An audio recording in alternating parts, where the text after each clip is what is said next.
அனைவருக்கும் வணக்கம். என் பெயர் வானதி. நான் 8ஆம் வகுப்பு பிரிவில் படிக்கின்றேன். இன்று நான் கவிதை பாட வந்துள்ளேன். இவ்வுலகத்தை காண என் கண்களை திறந்த தாயே, எனது தவறுகளை சரியாய் தீர்த்திடுவாயே. என் ஆசைகளை நிறைவேற்றியே நீ மகிழ்ச்சி கொண்டிடுவாய். எனது முதற் கடவுள் நீ அம்மா. உன்னை காண நான் ஏதும் செய்வேன். நன்றி. என் பெயர் சர்வேஷ். 8ஆம் வகுப்பு பிரிவில் படிக்கின்றேன். என்னை பெற்றெடுத்த தாயே, என்னை ஏற்றி வளர்த்த தாயே, உன்னை பற்றி எழுத எவ்வளவோ உண்டு.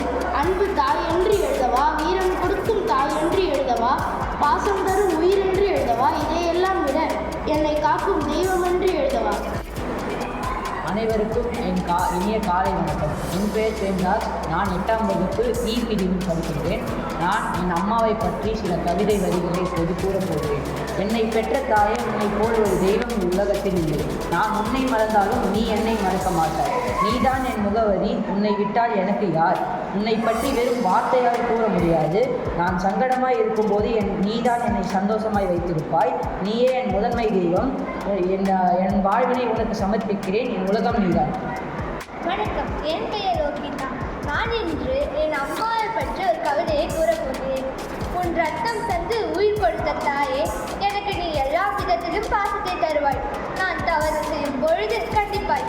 நான் எதிலும் தோற்றால் எனக்கு ஆறுதல் தருவாய். மேலும் என்னை ஊக்கப்படுத்தி அதனால் நான் அனைத்திலும் சிறந்து விளையாடுவேன்.